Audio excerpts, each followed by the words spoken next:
Wanita main Monrio kipenda nita G baba hapa. Sugar boy, sugar breeze, the cute boy. And of course naitwa Solomon Zulu. Acha tuangalie kunani kwenye magazeti yetu asubuhi ya leo. Naona tuko na gazeti la The Standard na gazeti la Daily Nation. Kwenye gazeti la The Standard ukurasa wa kwanza kabisa naona picha ya Rais Dr. William Ruto, na kichwa cha kwanza cha gazeti la The Standard wanasema it's a hostile takeover. Hii ni vuta ni kuvuta ambayo inaendelea kuhusiana na hospitali ya Nairobi. Inasemekana kwamba kuna madeni ambayo yamelimbikizwa katika hospitali ya Nairobi Hospital, na huenda ikawa ikulu ya Rais Dr. William Ruto imeingilia kati mzozo ambao unaendelea katika hospitali ya Nairobi Hospital, na baadhi ya madaktari ambao ni wakuu katika bodi hiyo walikamatwa jana na kupelekwa katika mahakama ya Milimani katika jiji la Nairobi. Miongoni mwao ni daktari Dr. Job Obwaka mwenye umri wa miaka 80 years ambaye alishikwa siku ya Ijumaa na akafikishwa katika mahakama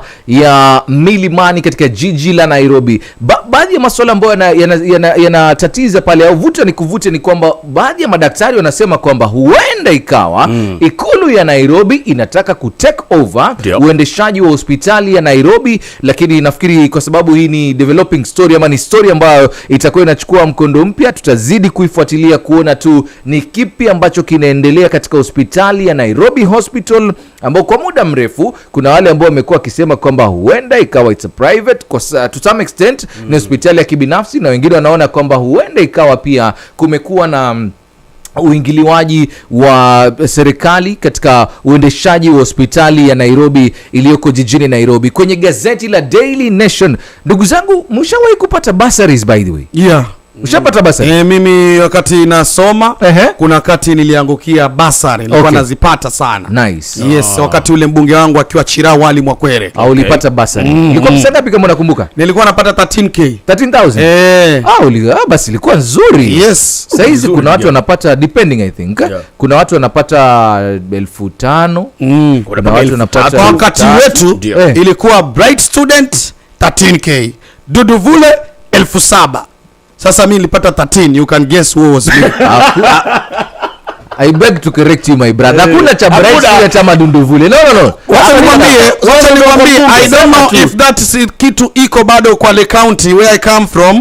Ilikuwa hata ukipita vizuri darasa la 8 unafundishwa na county above I think above 350 marks unafundishwa na county. So hata the same to bursaries. Ulikuwa kama wewe kweli report imeonekana ni hii, umepiga B+, unapata 13k. Ukikuja George Masha uko na D-. 7,000.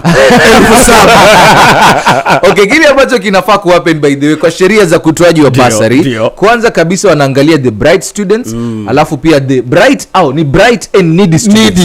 Bright and needy students. Sasa by default kwale sote needy. So you are bright and needy. It is allowed. Okay. Really pata bursary? Mimi sijapata bursary. Okay. Sawa. Kuna watu ambao wanasoma na bursary. So kwenye gazeti la Daily Nation ukurasa wa kwanza apparently kulingana na ripoti ambayo imetolewa ya mkaguzi wa hesabu za kiserikali, apparently huenda ikawa 2.1 billion Kenya shillings huenda ikawa zimefujwa katika sakata ya utoaji wa basari kwa shule mbalimbali. Kuna baadhi ya wabunge, ni ripoti ya mkaguzi wa hesabu. Kama kuna uongo fulani unaweza kwenda kujitetea kusema kwamba no, this is not true, labda kulikuwa na makosa hapa na pale, ndio maana kukawa na hizi itilafu za hapa na pale kuhusiana na utoaji wa basari. Lakini wanasema ya kwamba zaidi ya bilioni 2.1 huenda ikawa zimetumika kwa njia isiyofaa, na wanasema kuna baadhi ya maeneo bunge ambao wamepata au zile basari wamezitumia kwa njia isiyofaa. Kuna wanafunzi ambao wamepewa zaidi ya mara 2, kuna wanafunzi ambao ni bright and they are not needy na wamepata. Kuna wengine wamepatiwa hizo basari kwa sababu najuana na mbunge wa Ganze. By the way, mbunge wa Ganze ni miongoni mwa wabunge ambao wametajwa hapa, Mheshimiwa Kenneth Kazungu, mbunge wa Ganze, na wanasema kwamba huenda ikawa wanafunzi 516 walipata zaidi ya mara 2 ya zile basari. Na kuna baadhi ya maeneo bunge pia inasemekana kwamba basari zinatoka ya watu 7,500 zinapewa kwa takriban wanafunzi 11,000. So unaangalia kumekuwa na disparity hapo.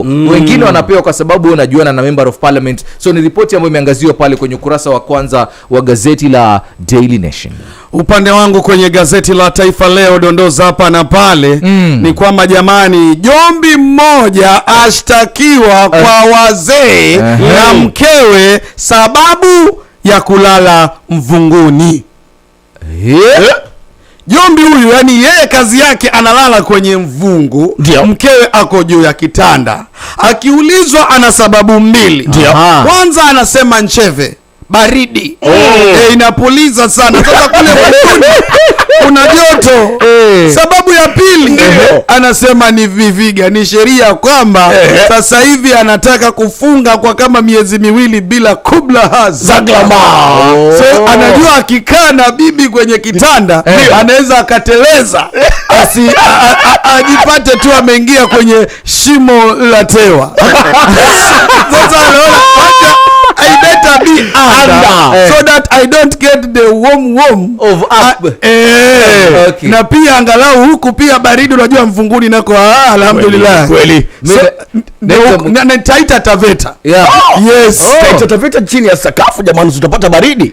Lakini chini ya mvungu ndio inapuliza vizuri. Unanikumbusha ile nyimbo nikiuliza ni kwa nini ambiwa nimepewa likizo wewe. Mwenzani unalala chini. Mke wangu yuko ndani. Sharti ya mganga hayo. Masharti ya mganga.